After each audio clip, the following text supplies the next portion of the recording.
गुन्हा केल्यानंतर कायद्याच्या कचाट्यापासून वाचवण्यासाठी अनेक गुन्हेगार वेश बदलून राहतात.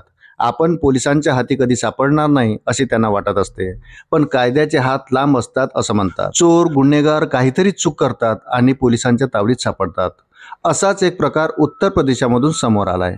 दिवसा भीक मागणे आणि रात्री चोरी करणे यासह गंभीर गुन्ह्यामध्ये सामील असलेल्या रामाधर उर्फ धाराऊ कांजड अखेर पोलिसांच्या तावडीत सापडला. पोलिसांपासून वाचवण्यासाठी त्याने साधूचा वेश धारण केला होता. तो साधू बनून हरियाणात राहू लागला, पण आईच्या मृत्यूची बातमी मिळाल्याने तो घरी परतला. यानंतर चोरट्याला तब्बल 32 वर्षानंतर पोलिसांनी अटक केली आहे. वृत्त सविस्तर जाणून घेण्याकरता चॅनलला सबस्क्राईब जरूर करा. उत्तर प्रदेश येथील जलालाबादच्या बरेली सराय सादाहू गावातील रहिवासी रामधर उर्फ कांजद हा एक अट्टल गुन्हेगार आहे.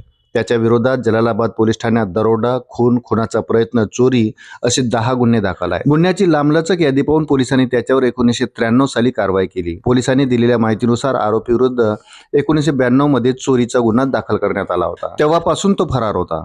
तो हजर न झाल्यामुळे न्यायालयाने त्याच्या विरुद्ध कायमस्वरूपी वॉरंट जाहीर केले होते. 32 वर्षे तो पोलिसांना चकमा देत राहिला. पोलिसांपासून वाचण्यासाठी रामधरने वेश बदलला होता. त्याचे लांब केस होते आणि दाढी वाढली होती. तो साधूचा वेश धारण करून हरियाणात राहू लागला. रामधर विरोधात वॉरंट जारी झाल्यानंतर पोलीस सुगावा शोधण्यात व्यस्त होते, पण रामधरच्या आईचे बुधवारी निधन झाले. हे वृत्त कळताच तो घरी परतेल अशी माहिती पोलिसांना मिळाली.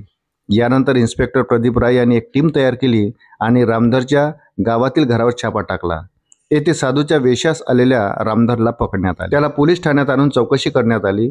32 वर्षानंतर आरोपीला अटक करण्यात आल्याचे निरीक्षकांनी सांगितले. वॉरंट जाहीर झाल्यामुळे पोलीस त्याच्या गावात चक्रा मारत राहिले. तो आल्यावर लगेच माहिती देण्यास सांगितले. घरातील सदस्य त्याच्याशी काही संपर्क होत नसल्याचे सांगून पोलिसांना गुंगारा द्यायचे. आईच्या मृत्यूनंतर काल तो घरी आला तेव्हा पोलिसांनी माहिती देणारी यंत्रणा कामाला लागली. पोलिसांनी बोगस साधूला पकडले. यानंतर त्याने पोलिसांना फसवण्याचा प्रयत्न केला, परंतु पोलिसी खाक्यात दाखवल्यानंतर त्याने सत्य स्वीकारले. पोलिसांपासून वाचण्यासाठी आपण साधुवेश धारण केल्याचे त्याने पोलिसांना सांगितले. रामधर हरियाणात कायमस्वरूपी वास्तव्यात राहिला नव्हता. तो सतत इकडे तिकडे फिरत राहायचा अशी माहिती पोलिसांनी दिली.